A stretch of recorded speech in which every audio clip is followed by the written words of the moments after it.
여러분 안녕하세요. 우리는 계속해서 이제 중세의 도입부에 들어와 있는데요. 중세와 관련하여 이제 우리가 계속해서 강의를 해나감에 있어서 이 도입부에서 오늘 살펴볼 내용은 그리스도교의 사상을 세상과 소통적으로 전하기 위하여 그리스도교는 초창기 박해 시대가 끝나고 그리스도교가 로마의 국교가 된 이후부터 헬레니즘 시대의 여러 철학 사상, 특히 헬라스의 철학 사상을 적극적으로 사용해서 기독교를 설명하고 변증하고자 하는 그런 노력이 그리스도교 자체 안에 있었다는 것을 지난 시간까지 살펴보았습니다. 그래서 그 이유는 이 로마 황실이 기독교인들이 되고 로마 황실의 종교가 되면서 로마의 국가 종교가 되면서 로마의 황실의 가족들뿐만 아니라 수많은 귀족들과 로마의 유력한 사람들이 교회로 몰려오게 되자 그 교회 안에 박해 시대하고는 다른 신자들의 구성이 이루어진 것이죠. 그러니까 교인들의 멤버십 자체가 박해 시대하고는 다른 겁니다. 박해 시대에는 굉장히 강력한 어떤 신앙심을 가지고 그 박해 시대를 극복하고 이겨나가는 것이 그 박해받는 교회의 상황이었기 때문에 적극적으로 그 시대의 주류의 철학을 사용해서 기독교에 나오는 그 성경의 진리 내지는 기독교 교리를 설명하고자 하는 그런 시대는 아니었죠. 물론 기독교가 형성되었던 1, 2세기의 정황을 보면 그 당시 활동했던 교부들, 즉 사도들이 죽고 나서 사도들의 제자로서 그 교회의 지도자로 활동했던 교부들을 사도교부 내지는 속사도교부라고 하는데, 이 사도교부 내지는 속사도교부 시절이나 또 속사도교부들 내지는 사도교부들의 제자인 변증교부들 시대에도 철학을 사용해서 기독교를 변증하고자 하는 노력이 있었습니다. 그 이유는 어떤 거였는가 하면 기독교가 성립되고 거기에서 이제 활동하던 그 당시의 어떤 정치사적, 종교사적 배경 하에서 기독교가 어떤 그 외부로부터 받는 공격이 있었습니다. 기독교라는 종교는 특히 로마의 지성인인 세네카 같은 그 스토아의 철학자들은 미신들, 그 당시 성행하던 모든 미신들을 종합 세트처럼 모아놓은 종교라는 식으로 미신의 체계라고 비난했었고, 또 그런 어떤 그 기독교라는 게 이제 그 당시 신흥 종교가 되다 보니까 그런 외부적인 그 헬라와 로마적 지식인들의 어떤 그러한 공격으로부터 기독교의 정당성을 설명하고, 기독교가 결코 미신적인 종교가 아니라 로고스, 즉 이성의 진리에 부합되는 종교라는 사실을 설명하고 변증하는데 주안점이 있었던 겁니다. 외부의 공격으로부터 기독교라는 종교가 갖고 있는 진리성, 이성적 합리성 이런 것들을 설명하고 변증하려고 했던 것이 초기의 이제 교부들, 즉 속사도교부, 즉 사도교부들과 변증교부들의 역할이었다면, 박해 시대가 끝나고 313년에 콘스탄티누스 대제가 밀라노 칙령을 발표하고 기독교라는 종교를 합법화시키고 나서 그로부터 7, 80년 이후에 그리스도교가 로마의 국교가 되면서부터는 그리스도교의 신앙 내지는 사상과 철학적 조우라는 것은 좀 더 다른 양상으로 펼쳐졌던 것이죠. 그것은 교회 안에 수많은 어떤 그 유력자들, 그리스 로마 세계 유력자들이 교회로 들어오고, 황실의 식구라든가 귀족들이라든가 또 유력자들이 교회로 들어오면서 박해 시대는 당연하게 여겨졌던 성경의 사상, 성경에 나오는 내용들, 그다음에 기독교 교리에 대하여 로마의 지성적인 어떤 기준을 따라서 그것이 왜 그런가에 대한 질문과 의혹이 제기되었던 거죠. 성경 안에는 우리가 이성적으로 합리적으로만 이해되지 않는 부분들이 많이 있지 않습니까? 그러다 보니까 그것에 대한 어떤 나름대로의 이해를 추구하는 신앙, 그죠? 이해를 추구하는 신앙, 그것에 대해서 논리적으로 합리적으로 이해할 수 있는 방식의 설명이 필요했던 겁니다. 그래서 이제 이러한 어떤 내부적인 어떤 그 성경이나 교리에 대한 어떤 궁금증이나 의문에 대하여 합리적으로 설명하고자 하는 어떤 설득력 있는 신앙의 어떤 그 신앙의 정체성에 대한 설득력 있는 설명, 이런 것들이 필요한 시대에 들어오면서 그리스도교는 철학적으로 신학적으로 새로운 전기를 마련하게 되었고, 그래서 제가 여러분에게 지난 전문 시간에도 말씀드렸다시피 신앙이 전혀 자신과는 이질적인 물과 기름과 같은, 신앙이 물이라면 기름과 같은, 그죠? 이성이라는 이질적인 그죠? 그 체계를 수용해서 이성을 가지고 신앙을 적극적으로 설명하려는 그런 어떤 상황으로 기독교가 로마의 국교화 이후에 기독교 신학과 사상은 그렇게 전개되어져 갔던 것입니다. 그래서 적극적으로 그 당시에 로마 시대, 그리스 로마 시대에 성행하고 강력한 세력권을 형성하고 있었던 철학 사상들을 기독교적 진리를 설명하는 데 뭡니까 도구로 사용해서 기독교의 선생들, 즉 교부들이 기독교의 어떤 진리를 그 당시 교회에 들어왔던 그런 로마의 유력자들에게 설명하고자 했던 것이죠. 그래서 그리스도교 학자들, 즉 교부들은 싫든 좋든 그 헬라스 철학, 즉 그리스 철학을 사용해서 또 헬라스 철학과 씨름하면서 헬라스의 즉 헬레니즘 시대의 로마의 교양인들에게 기독교적 진리를 설명하고자 하는 노력을 시도했던 것이죠. 그래서 이제 적극적으로 헬라스의 철학들, 스토아 철학이라든가 또 심플라톤주의라든가 이런 것을 사용해서 기독교적 진리를 설명하고자 하는 것이 그 당시 이제 교회 안에 있었던 그리스도교 학자들의 의무라면 의무였고 사명이라면 사명이었던 것이죠. 그러나 이 신학에 있어서 철학 사용 내지는 그리스도교가 철학을 사용함에 있어서 적극적이고 능동적으로 철학을 사용하자는 입장도 있었지만 기독교 철학을 사용하는 데 있어서 대단히 부정적인 견해를 가졌던 학자들도 있었다는 사실입니다. 그러니까 신학의 역사 속에서, 그리스도교 역사 속에서 철학을 사용하는 문제에 대하여 이것을 적극적으로 사용하느냐 아니면 뭡니까 소극적으로 사용하느냐 아니면 그것을 사용함에 있어서 철저히 철학 사용을 배제하고 그것을 반대하느냐의 이러한 어떤 그 갈등은 역사적으로 오래된 것이고 오늘날까지 나름대로 이러한 갈등은 계속되고 있지요. 그랬을 때 그리스도교를 위하여 철학 사용은 유익하지 않고 전혀 해롭고 유해한 것이라고 생각하는 철학학파가 그 당시에 있었는데 그것이 바로 북아프리카를 배경으로 했던 기독교 신학자들 내지는 교부들이었던 것입니다. 그래서 이걸 소위 말하자면 이 학파를 북아프리카 학파라고 이야기하는데 이 북아프리카 학파에서 활동했던 그리스도교의 선생들 교부들은 철학을 신학의 아니 기독교적 진리를 설명하는데 철학 사용을 굉장히 비판했고 거부감을 갖고 있었고 심지어 철학은 악마의 발명품이다라는 말까지 스스럼없이 그저 했던 것입니다.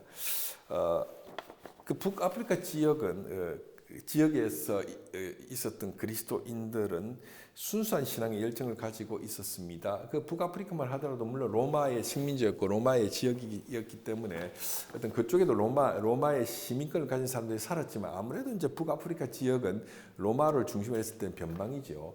변방이었고 그것은 나름대로 종교사적으로 경제사적으로 척박한 곳이었기 때문에 이러한 어떤 어려운 환경 속에서 신앙생활을 하는 사람들이 신앙 자체가 순수하죠. 순수한 열정을 갖고 있습니다.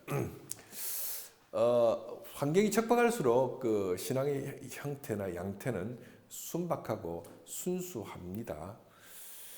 그렇죠. 그래서 이제 그 당시 이제 북아프리카 지역의 그리스도인들은 상당히 순수한 신앙적 열정을 가지고 있었던 것이고, 그래서 이 지역의 수많은 그리스도교 신자들이 자신들의 순수한 신앙으로 인하여 그 당시 어떤 그 지역의 이념 내지는 로마의 국가의 이념과 충돌하여 그 기독교가 국교화되기 전까지 많은 순교자를 내었던 지역이 바로 그 지역이었던 겁니다. 그래서 북아프리카 지역, 그러니까 그 당시 이제 카르타고 지역인데요. 요즘으로 말하자면 그 지역은 알제리와 튀니지 지역이죠. 그 북아프리카 지역, 알제리아 튀니지 지역의 이 그리스도교 신자들은 그리스도교를 전도하고 변증하기 위해서 그리스 철학을 수용해서 사용하는 것을 대단히 부정적으로 생각했던 것입니다. 왜냐하면 이제 박해받는 지역의 어떤 신자들은 이렇게 이제 어떻게 보면 열정적인 믿음을 갖고 그 박해를 뚫고 나가야 되는 거죠. 뭐 이게 뭐랄까요? 자기 신앙의 근거에 대해서 논리적으로 이론적으로 따지는 것은요, 나름대로 어떤 기반이 잡히고 나름대로 어떤 태평성대가 와야 그런 데 대한 어떤 이야기를 하는 거죠. 기독교가 박해 시기를 지나고 그리고 이제 그 로마의 국교가 되었을 때 로마를 중심으로 한 그 지역 서방 지역에서는 기독교 신앙의 어떤 합리적 근거를 설명하려고 하는 어떤 요구와 필요성이 생겼겠지만 북아프리카만 하더라도 이 낙후된 지역이고 역사적으로 기독교가 그 국교화 되기 전에 수많은 어떤 그 박해와 순교자들을 낸 지역이었기 때문에 이 지역은 그리스도교 신앙을 철학적으로 설명하고 변증하는 데 대해서 상당한 거부감을 가지고 있었던 것이죠. 그래서 이제 그들 중에 북아프리카에서 활동했던 그리스도교 학자들 중에 일부는 철학을 악마의 발명품이라고 말했을 정도였으니까 그들이 기독교 진리를 설명하고 변론하고 변증하기 위해서 철학 사용에 대해서 얼마나 거부감을 가졌는지를 우리가 그저 짐작하게 하는 말인 겁니다. 철학은 악마의 발명품이다. 철학이란 인간을 멸망시키고자 악마에 의해서 발명된 것이며 그러기에 그리스도교는 헬라스의 철학의 어떤 부분도 수용하거나 받아들여서는 안 된다는 어떤 그런 그 견해와 주장이 북아프리카의 그 신학자들을 중심으로 해서 주장되고 유포되어졌던 것입니다. 이러한 북아프리카 학파의 신학 사상을 대표하는 인물이 다름 아닌 터툴리아누스였죠. 이게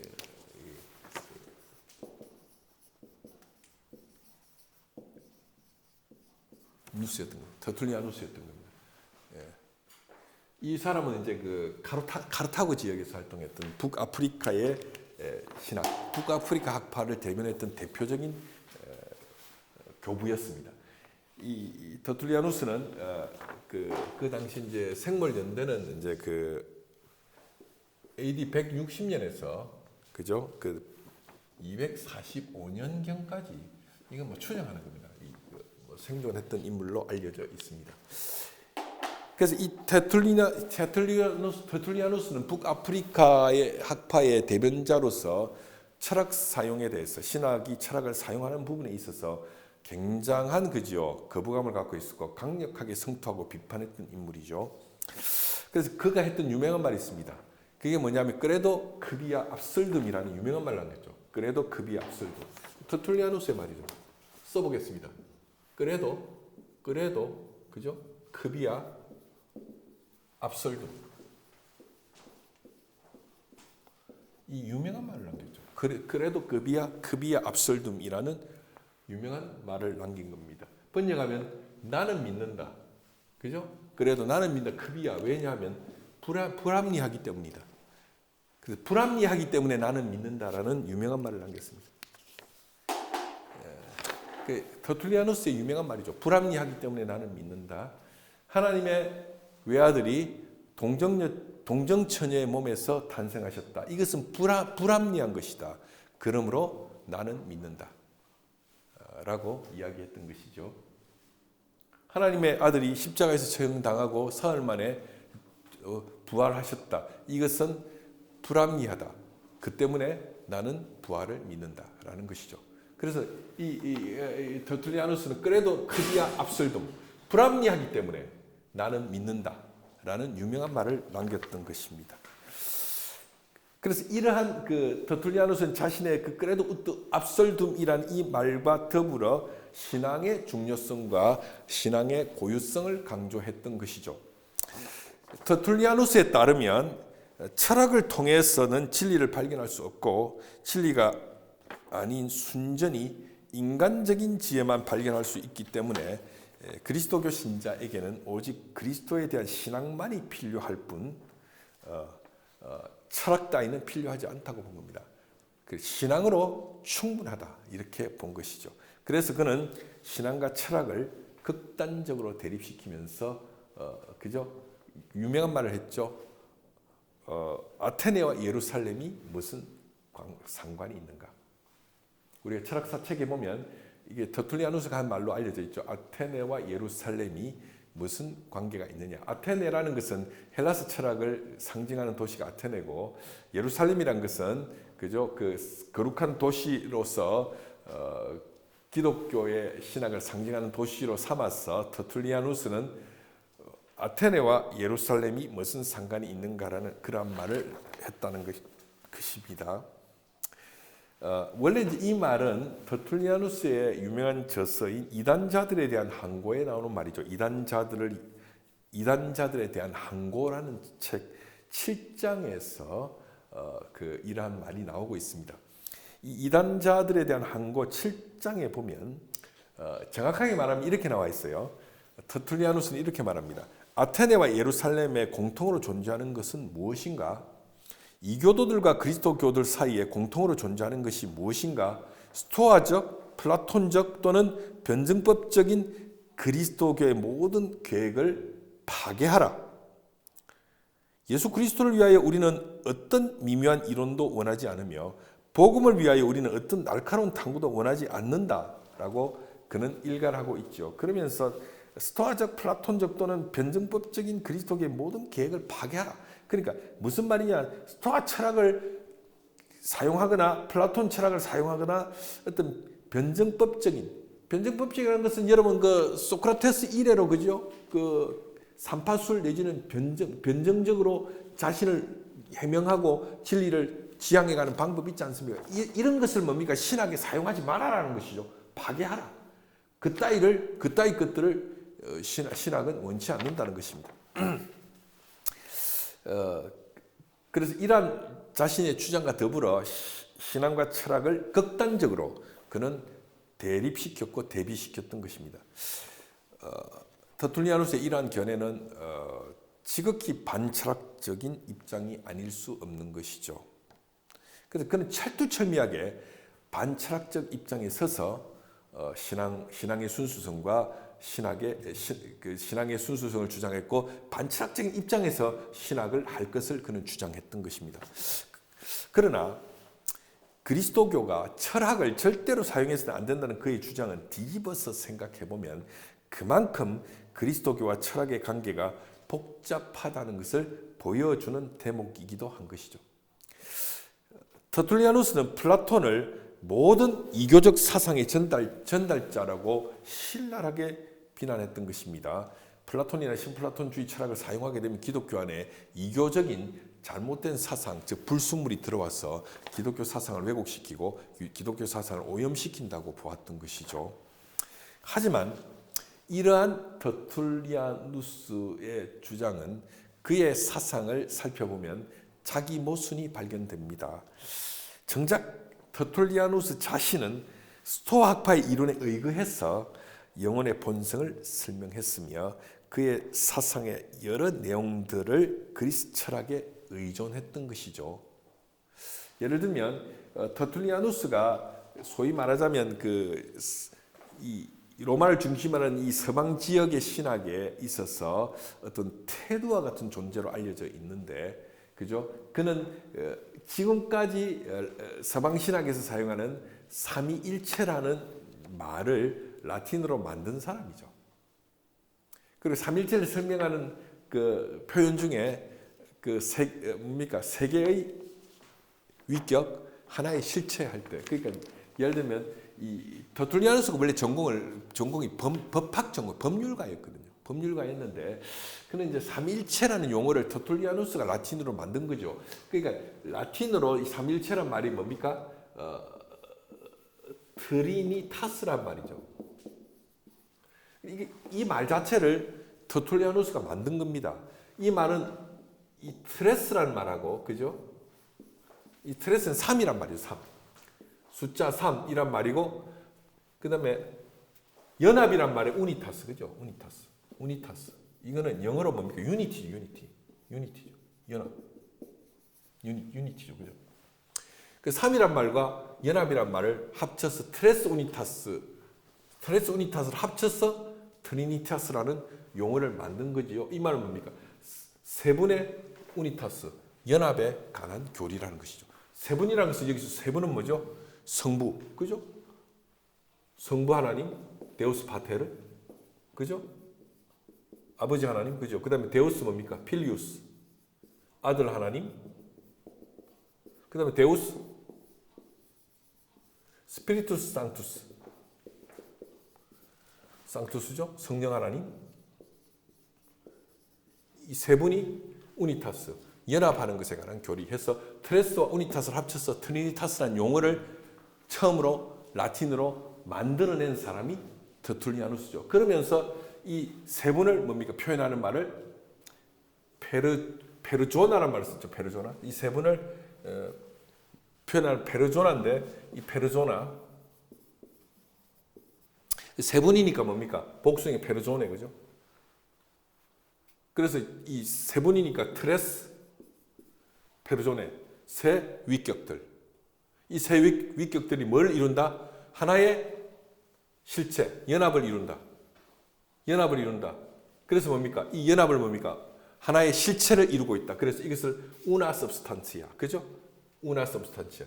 우나 substantia. 하나의 실체. 여기서 다시 써보겠습니다. 세 개의 위격들, 그러니까 이렇게 되죠. 자, 트레스, 페르조네. 이것이 뭘 이룬다? 하나의 우니타스, 연합을 이룬다. 우나 뭐죠? substantia. 세 개의 위격들이 하나의 실체를 이룬다. substantia는 실체란 말이죠. 여기서 사용한 뭐죠? substantia니, 뭐 페르조나니 이런 용어들이 다 뭡니까? 헬라스의 철학과 헬라스의 뭡니까? 시문학 내지는 서사극으로부터 갖고 온 용어죠. 그래서 이 substantia는 이 말은 철학 용어죠, 철학 용어. 세 개의 위격들 하나의 실체, 세 개의 위격들이 하나의 실체를 이룬다. 그래서 트레스 페르조네, 우나 substantia 이런 용어들이 다 터툴리아누스에 의해서 차용되고 사용된 용어고, 트리니타스란 말 자체도 뭡니까? 트레스 3이란 말과 우니타스 연합이란 말을 합쳐서 트리니타스라는 용어를 만들었던 거죠. 그래서 그는 이러한 그죠 용어를 가지고 삼위일체 그 성부 성자 성령이 하나의 연합을 이루고 있다는 기독교의 하나님 사상을 설명했던 것입니다. 자, 이때 터툴리아누스가 사용한 이 용어들이 철학적 용어들을 터툴리아누스가 사용하고 있죠. 특별히 이 substantia라는 이 용어는 그죠? 철학적 용어죠. 플라톤과 아리스토텔레스 용어 아닙니까? 그죠? 사용하고 있는 것이죠. 그래서 그의 신학 사상의 내용들을 살펴보면 그는 헬라스 철학에 의존하고 있었던 겁니다. 이러한 터툴리아누스의 모순적 태도는 신학에서 철학이 결코 무시될 수 없다는 사실을 단적으로 보여주고 있는 것이죠. 자, 그런 의미에서 북아프리카의 학파의 대변자, 신학에 있어서 철학 사용을 지극히 꺼려했고 비판했고 반대했던 북아프리카 철학의 대변자였던 북아프리카 학파의 대변자였던 터툴리아누스조차도 그리고 불합리하기 때문에 나는 믿는다라고 주장했던 터툴리아누스조차도 그는 신학에 있어서 철학 사용을 피해갈 수 없었던 것이죠. 자, 그게 이제 터툴리아누스를 대변되는 북아프리카 철학의 신학과 철학의 관계에 대한 입장이었습니다. 그러나 어쨌거나 저쨌거나 북아프리카 학파의 신학은 가능한 한 신학에 있어서 철학 사용을 하지 않고자 하는 어떤 입장이었던 것이죠.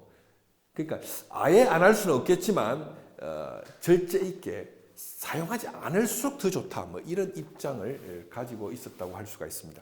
거기에 반하여 그 당시 그 고대 그리스도교의 학파 중에 주류를 이루었던 알렉산드리아 학파는 신플라톤주의 사상을 적극적으로 사용해서 기독교를 설명하고 변증했던 것입니다. 우리가 알렉산드리아 학파에 대해서 이미 우리가 살펴보았지만 이 알렉산드리아 학파에 속한 기독교 학자들, 교부들은 적극적으로 그리스도교의 진리를 설명함에 있어서 헬라스의 철학, 또 신플라톤주의 이런 것들을 적극적으로 사용했던 거죠. 스토아 철학 이런 것을 적극적으로 사용해서 그리스도교적 진리를 그 시대에 스토아 철학과 신플라톤주의에 심취해 있는 헬레니즘의 지식인들, 내지는 로마의 지식인들에게 적극적으로 이러한 신플라톤주의나 스토아 철학을 사용해서 기독교적 진리를 해명하고 설명했던 것이죠.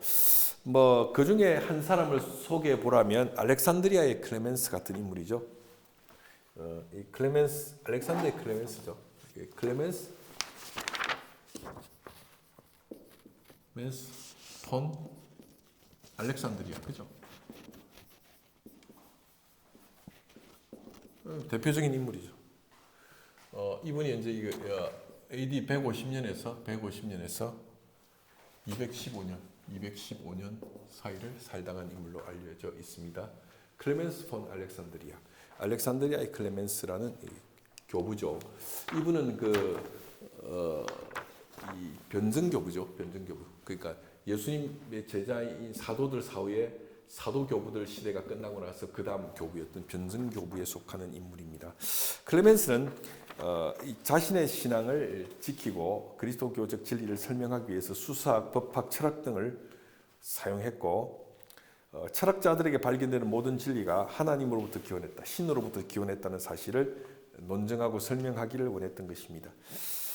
이 변증교부의 역할은 그 당시 이제 그 외부로부터 기독교에 쏟아진 공격, 미신의 어떤 집합체다. 내지는 그 당시 이제 기독교가 이제 새로운 종교 운동으로 등장하면서 많은 오해도 있었거든요. 왜냐하면 그게 이제 뭔가 그 지역에서 제대로 이제 대접을 못 받고 멸시를 당하고 이렇게 하다 보니까 또 더군다나 박해 시기에 들어가서는 밤중에 몰래 모였지 않습니까? 대낮에 이렇게 공개적으로 모이지 못했잖아요. 밤에 모이거나 그래서 이제 지하에 모이고 이런 카타콤이라는 게 있죠. 지하 예배당. 오늘 발굴이 많이 되어져 있습니다. 거기에서 모여서 이제 성찬을 하고 하는 것들이 오해가 돼가지고 성찬을 하고 잔을 돌리고 빵을 나누어 먹는 것을 아기를 잡아서 인육을 뜯어먹고 피를 마신다. 이런 어떤 오해도 있고 어떤 비난도 있고 여러 가지 이제 모함도 있고 이런 와중에 기독교가 참다운 진리고 도덕적으로도 윤리적으로도 순결하고 아름다운 종교라는 것을 철학적 윤리적으로 설명하고 변론하는 어떤 역할을 했던 교부가 변증교부들, 즉 변론교부들이죠. 그 중에 한 명이 알렉산드리아에서 활동했던 클레멘스라는 교부인 것입니다. 그래서 알렉산드리아 클레멘스는 적극적으로 당대의 철학을 사용해서 기독교의 진리됨을 기독교인이 아닌 외부인들에게 논증하고 설명하기를 원했고 그런 의미에서 클레멘스에게 있어서 철학은 악마의 발명품이 아니라 신의 선한 섭리 가운데 인간에게 주어진 선물이었던 것입니다. 그래서 클레멘스는 헬라스 철학자들을 신이 어떤 유용한 목적을 위하여 만든 이성을 사용하는 예언자들이라고까지 축켜 세웠던 것이죠. 신이 자신의 목적을 위하여 만든 이성을 사용하는 예언자들로 헬라스의 철학자들을 긍정적으로 평가했던 것입니다. 그리고 클레멘스는 한 걸음 더 나아가 헬라스 철학을 그리스도교 복음을 위한 준비의 과정이며 예수 그리스도를 향한 교육의 과정이라고 보았던 것입니다. 그래서 클레멘스에 따르면 철학의 고유한 역할은 마음을 가다듬는 연습을 하고 지성을 일깨우고 통찰력을 날카롭게 하는 것이라고 보았습니다.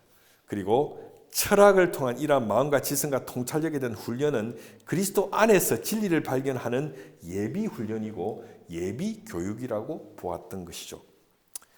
따라서 클레멘스는 그리스 철학은 이러한 사명을 수행하기 위해서 적절하게 사용되고 변형되고 응용되어져야만 한다고 생각했던 것입니다. 그래서 그리스도교 철학자의 첫 번째 작업은 철학에서 그릇된 부분을 제거해서 신학에서 사용 가능한 체계로 만들어 놓는 것이라고 봤죠. 그래서 그에 따르면 철학에는 탁월한 두 스승이 있는데 그들이 다름 아닌 피타고라스와 플라톤이라고 그죠 가르쳤던 것입니다. 그래서 철학에서 두 명의 탁월한 스승이 한 사람은 피타고라스요, 한 사람은 플라톤이라는 것이죠. 그래서 이러한 두 스승의 도움을 받아 인간은 그리스도교적인 영적 지식을 지닌 자가 될 수 있다는 겁니다. 그리스도교적인 영적 지식, 그리스도교적인 영지, 영적 지식을 지닌 자가 될 수 있다는 것이죠. 이 영지라는 말은 원래 영지주의 용어죠. 영지주의자들이 자신들이 신과 합의를 할 수 있는 어떤 비밀 지식을 그노시스라고 불렀는데, 이 그노시스, 그죠? 그노시스라고 불렀죠. 그노시스라고 불렀는데, 그죠? 이 그노시스라고 불렀는데, 클레멘스는 이 그노시스라는 이 용어에 세대를 주어서 기독교적인 그노시스, 그죠? 기독교적인 그노시스라고 주장하게 된 겁니다. 기독교적인 그노시스. 그것을 누구를 통해서 얻을 수 있다고요? 기독교적인 그노시스를 피타고라스와 아리스토텔레스를 통하여 얻을 수 있다고 가르쳤던 것입니다. 그래서 클레멘스는 철학과 신앙은 단절된 것이 아니라 오히려 철학이 신앙을 크게 강화시킨다고 그는 주장했던 것입니다.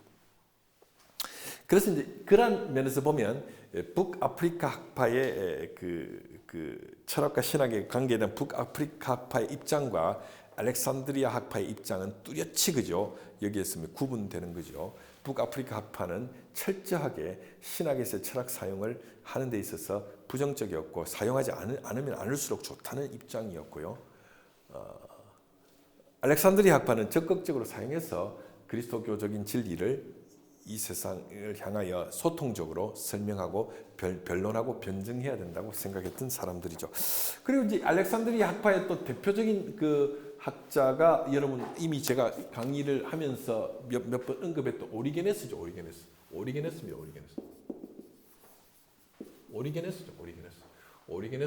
오리게네스라는 인물이 있습니다. 그래서 알렉산드리아 학파에 의해서 헬라스의 철학은 그리스도교 신앙을 위해서 적극 사용되었고 철학과 그리스도교 사이에 조화와 협력을 위한 길이 열릴 수 있게 된 것입니다. 알렉산드리아 학파의 거두가 바로 오리게네스죠. 이 알렉산드리아 학파의 위대한 철학적 신학적 거두가 바로 오리게네스라는 이 인물인데, 이 오리게네스는 철학 자체가 아니라 신학을 위해서 적극적으로 사용함으로써 신학이 철학 사용을 함에 있어서 넓고 그죠 아주 넓고 심오한 길을 열었던 인물입니다. 오리게네스에 따르면 헬라스 철학은 그 자체만으로 선하지도 않고 악하지도 않다는 것입니다. 어떻게 쓰느냐에 따라서 선하게 될 수도 있고 악하게 될 수도 있다는 것이 오리게네스의 견해죠. 예를 들면 우리가 칼이 있는데 이 예리한 칼이 외과 의사의 손에 들리면 그죠 죽어가는 사람을 살릴 수 있는 수술 칼이 될 수 있지만 강도의 손에 들리면 그 칼이 사람들의 물건을 갈취하거나 생명을 앗아가는 흉기가 되지 않습니까? 그런 것처럼 헬라스 철학 자체가 나쁘지도 않고 그렇다고 해서 선한 것도 아니라는 겁니다. 선하지도 않고 악하지도 않는 것이고 어떻게 사용하느냐에 따라서 그죠 의사의 칼도 될 수 있고 강도의 흉기도 될 수 있다는 것이 오리게네스의 입장이었던 것입니다. 그래서 오리게네스는 철학자들에게 그리스도교 교리를 철학자들이 사용하는 용어를 가지고 설명함으로써 철학자들에게 그리스도교의 진리성을 변증할 뿐만 아니라 그들에게도 성교의 과제를 실천하고 수행하려고 했던 인물이 바로 오리게네스라고 할 수가 있습니다. 그리고 313년에 밀라노 칙령을 통해서 그리스도교는 신앙의 자유를 얻게 되었고 한 걸음 더 나아가서 그로부터 780년 이후에 로마 제국의 국교가 되었던 것이죠. 로마 제국의 국교가 된 그리스도교는 이전보다 더 심각한 문제에 봉착하게 됩니다. 그것은 이런 문제죠. 헬레니즘 문명의 계승자인 로마 제국이 그리스도교화 될 것인가? 그리스도교화 될 것인가? 아니면 그리스도교가 헬레니즘화 될 것인가? 그러니까 알렉산더의 헬레니즘 제국의 계승자가 로마 제국이잖아요. 근데 이제 로마 제국 안에서 그리스도교가 국교가 되다 보니까 이 로마 제국이 그리스도교화 될 것인가 아니면 그리스도교가 로마화 내지는 헬레니즘화 될 것인가 라는 심각한 문제가 여기에서 발생하게 되었던 것입니다. 그리고 그리스도교가 그리스 철학, 헬라스 철학을 사용해서 그리스도교를 변증하고 전하는 과정에서 그리스도교 내부 속에서 많은 이단 사상들이 형성되어져 나오기 시작했던 겁니다. 왜냐하면 원래 이성과 제가 말씀드렸죠. 신앙과 이성은 물과 기름의 관계죠. 그러니까 이질적인 그죠. 자, 신앙을 물이라고 했을 때 이질적인 그 기름과 같은 이성을 갖고 들어와서 그죠. 물인 신앙을 기름인 이성으로 설명하려고 하다 보니까 이것이 나름대로 그저 설명을 하면서 기여한 부분도 있지만 이러한 어떤 전혀 이질적인 두 체계를 가지고 그죠? 즉 물인 신앙을 기름의 이성으로 설명하려고 하다 보니까 이 설명과 관계해서 이 상당히 어떤 그 잘못된 해석 내지는 이단의 오류에 빠져드는 그런 이런 그저 해석들이 등장하게 된 것이죠. 그래서 그 헬라스 철학을 가지고 기독교를 설명하는 과정 속에서 그리스도교 내부에 수많은 이단 사상들이 형성되어져 나오는 사태가 발생하게 된 것이죠. 신앙과 철학 사이의 균형을 잡고 철학을 그리스도교 신앙을 위해 적절하게 사용하기를 원했던 이들은 오리게네스와 알렉산드리아의 전통을 그죠? 알렉산드리아와 오리게네스의 전통을 존중하고 존경했던 것입니다. 그래서 오리게네스의 전통을 따라 그리스도교 학자들은 신앙과 이성을 조화시키고자 하였으며 그렇게 함으로써 그리스도교 철학을 발전시킬 수 있었던 것입니다. 그래서 이 중세로 들어간 도입부에서 나름대로 또 그리고 신학의 역사 속에서 알렉산드리아 학파의 공헌을 좀 말씀드리면 그리스도교와 헬라스 철학의 만남은 새로운 그리스 로마 문화를 형성시켰습니다. 그리고 이렇게 양자 사이의 융합에 결정적인 기여를 한 학파가 알렉산드리아 학파였다고 할 수 있죠. 그러니까 예수의 복음이 플라톤을 만나고 헬라스의 사상을 만나서 그 시대에 보면 헬레니즘 시대에 즉 그리스 로마 제국 시대에 그죠 설득력 있는 종교로서 그죠 그 하나의 어떤 그 입지를 쌓아갈 수가 있었던 거죠. 혹자는 뭐 이렇게 말합니다. 어떻게 보면 예수와 바울이 그 플라톤이나 아리스토텔레스를 만남으로써 예수와 또 그리스도 교회의 그 초기의 위대한 신학자인 바울 사도의 사상이 로마 제국을 뒤덮을 수 있었고 세계적인 종교가 될 수 있었던 것이다. 그러니까 예수와 바울이 플라톤과 아리스토텔레스를 만났기 때문에 기독교가 세계적인 종교가 될 수 있었던 것이다라고 말하는 분들이 있지만 그러나 그 역의 논리에 대해서 여러분 생각해 보신 적이 있습니까? 역의 논리는 뭐냐면요. 플라톤과 아리스토텔레스가 그토록 유명해질 수 있었던 것은 예수와 바울을 만났기 때문이죠. 예수의 복음과 예수가 가르친 복음 그리고 그것을 설명하고 그것을 계승하며 그 초대 교회를 개척하는데 결정적인 역할을 했던 바울이라는 사도 바울이라는 지식인을 플라톤과 아리스토텔레스가 만나지 않았다면, 즉 플라톤과 아리스토텔레스의 철학이 예수의 복음과 바울의 사상을 설명하는 하나의 어떤 도구고 수단으로서 교부들에 의해서 차용되고 사용되지 않았다면 플라톤과 아리스토텔레스가 그토록 서양의 철학과 사상과 문명사에 그렇게 큰 영향을 줄 수 있었을까요? 자, 그러한 역발상도 가능한 것이죠. 저는 그렇게 생각합니다. 예수와 바울이 플라톤과 아리스토텔레스를 만났기 때문에 그리스도교가 그 로마의 제국 종교가 되면서 세계적인 종교로 성장했다는 논리도 뭐 가능한 이야기일 수는 있겠습니다만은 역의 논리도 저는 그 이상으로 가능하다고 저는 보거든요.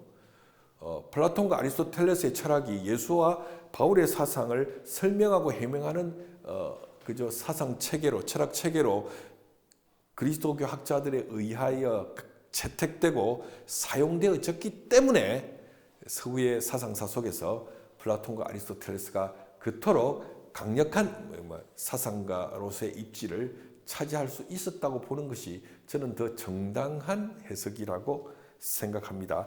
어쨌든 여러분 그 부분에 대해서 좀 한번 생각해 보시고 토론해 보시면 재미있는 토론이 될 수 있을 것이라고 생각합니다.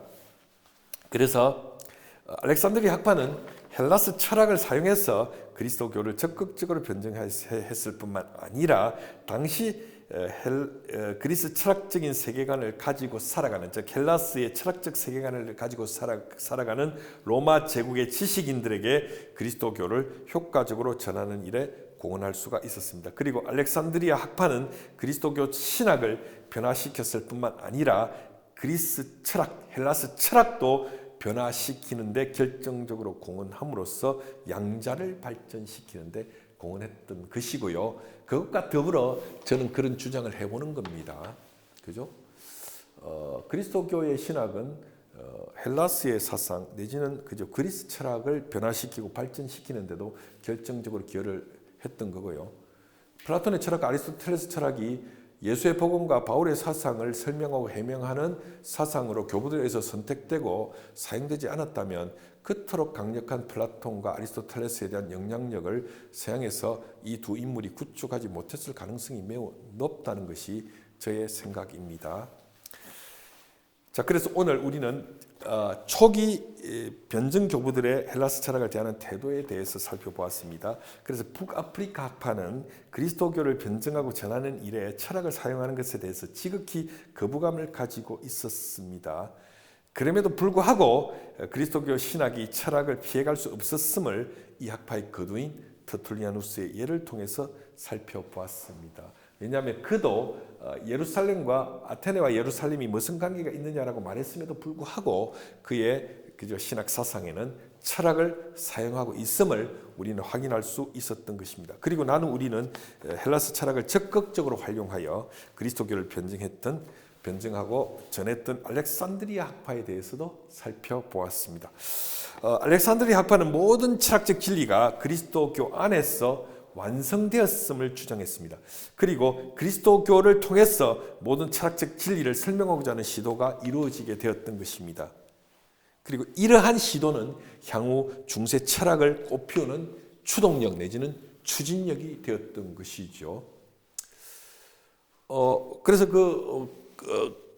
알렉산드리아 학파의 학자들 또 초기 교부들은 스토아 학파가 말하는 로고스의 사상이 예수 그리스도를 통해서 인간이 되었고 예수 그리스도를 통해서 우리가 만져볼 수 있는 그 육체가 된 로고스를 우리가 접하고 로고스의 화육을 예수 그리스도 안에서 만났기 때문에 그 예수 그리스도의 가르침이야말로 완성된 로고스의 철학이고 완성된 로고스의 사상이라고 가르치면서 그들은 뭡니까? 모든 철학적 진리를 모든 그 헬라스의 철학적 진리가 그리스도교 안에서 완성되었음을 주장했던 것이죠. 자, 그래서 오늘 우리는 신학이 중세로 들어가는 도입부에서 왜 그리스도교 사상이 그 이질적인 철학을 사용하게 되었는지에 대한 연장선상에서 이 철학 사용에 대해서 대단히 부정적이었던 북아프리카 학파와 그것에 대해서 대단히 긍정적이었던 알렉산드리아 학파에 대해서 살펴보았습니다. 그리고 오늘 우리 이 공부를 통해서 중세 도입부를 마무리 짓고 본격적으로 다음 시간부터 중세의 천년으로 잡았을 때 향후 500년의 구조를 짰고 그것을 강력하게 지배했던 서방 교회의 가장 위대한 교부로 일컬어지는 아우구스티누스의 사상부터 본격적으로 중세의 철학 공부를 시작해 보도록 하겠습니다. 여러분 시청해 주셔서 감사하고요. 여러분 계속해서 저와 함께 중세의 세계로 들어가서 흥미로운 중세의 사상을 함께 공부해 나가 보도록 하겠습니다. 재미있을 것입니다. 그리고 구독, 좋아요 부탁드리고요. 주변에서도 많이 알려주셔서 구독, 좋아요에 대해서도 많은 응원을 해주시기를 바랍니다. 제가 이 철학사를 현대 철학까지 모두 강의하기 위해서는 여러분의 여러 같은 지지가 필요하겠죠. 예, 감사합니다. 저는 다음 시간에 아우구스티누스의 사상을 가지고 여러분을 만나 뵙도록 하겠습니다. 예, 고맙습니다.